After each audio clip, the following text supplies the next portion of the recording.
박근혜 대통령을 탄핵하고 문재인 정권이 들어선 첫 해인 2017년 11월 13일 북한군 오청성 하사가 판문점을 통해 귀순했다. 이날 오후 3시 15분 오청성이 지프차에서 내려 남쪽을 향해 내달리자 추격하던 북한군 3명이 판문점 내 군사분계선인 도로를 넘어와 소총 및 권총 사격을 가했다. 군사분계선을 넘은 것, 판문점에서 휴대가 금지된 소총 사격을 가한 것도 정전협정 위반이었다. 오청성 하사는 북한군이 쏜 40여 발의 총격 중 전신에 5발의 총상을 입고 군사분계선 50m 남쪽의 풀밭에 쓰러졌다. 당시 판문점을 지키던 우리군 JSA 공동경비구역 대대는 북한군의 이 같은 총격 도발에 단 한 발의 대응 사격도 가하지 않았다. 오 하사는 이미 우리 영토 안에 들어왔지만 JSA 대대가 구출에 나선 것은 40분이 지나서였다. JSA와 군은 이에 대해 나중에 북한군의 저격을 우려해 신중하게 작전을 펼친 것이라고 해명했다. 7군데의 내장이 파열된 오청성 하사를 살린 것은 아주대 중증 외상치료센터의 이국종 박사였다. 이국종 박사는 아덴만 여명작전에서 해적들에게 총상을 입은 석혜균 선장과 마찬가지로 기적적으로 오 하사를 살려냈다. 이틀 뒤 열린 국회 국방위원회에서 야당인 자유한국당은 JSA가 북한군에 단 한 발의 대응 사격을 하지 않은 것에 대해 우리 군의 방어 라인이 무너진 역대 최초의 비상 상황이라고 지적했다. 문재인 대통령 또한 이에 대한 문제점을 느꼈는지 청와대 관계자를 통해 문 대통령이 경고 사격 정도는 했어야 하는 것 아니냐고 말했다고 흘렸다. 오청성 하사의 귀순과 북한군 총격은 순식간에 벌어진 일이었다. 당시 JSA 안에서의 작전 지휘권은 유엔군 사령부에 있었지만 상황을 보고하고 지휘를 받아 대응할 여유가 없었다.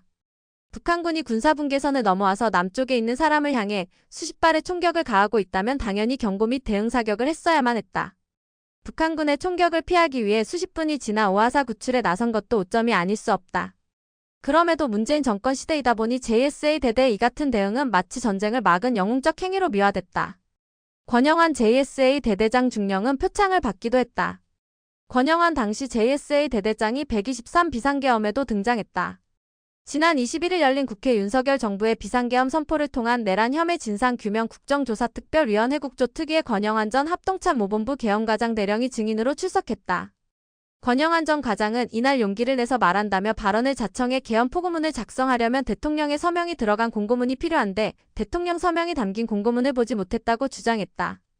그러면서 제가 명확히 말할 수 있는 것은 언론에 나온 그대로 대통령 서명이 들어간 대통령의 계엄 선포문인 공고문과 포고령 1호가 발령됐다고 하는데 당시 합참 계엄과장으로서 지원을 간 저는 그 서명이 들어간 계엄 포고령 1호도 보지 못했다는 게 팩트라고 했다. 권 전 과장은 또 계엄사령관, 부사령관 합수부장 임명도 대통령이 하는데 임명장을 받나라는 질문에 임명장은 꼭 제게 줘야 되는 건 아니지만 그 부분에 대한 임명장을 저는 못 받다고 했다. 계엄부사령관 등이 누구인 것을 언제 알았나라는 물음엔 상황이 종료되고 알았다고 했다. 권 전 과장은 특히 계엄사령관인 박안수 육군참모총장에게 비상계엄을 즉시 해제해야 한다고 건의했다가 일이 되도록 해야 하는데 일머리가 없다는 말을 들었다는 사실을 공개하기도 했다. 이 일머리 우는 발언은 민주당 의원들이 먼저 꺼낸 이야기로 권 대령 측에서 사전에 알려준 것이 아니냐는 의심을 받기도 했다. 한마디로 계엄 반대 양심군인을 자처한 것이다.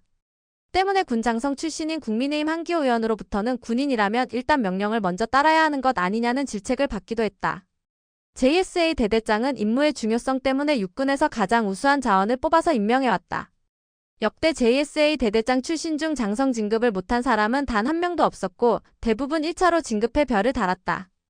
123 비상계엄 직전인 11월 말에 2024년 하반기 군 장성 인사가 있었다. 권영환 전 과장의 동기인 6454기가 처음 장성으로 진급했지만 그의 이름은 없었다.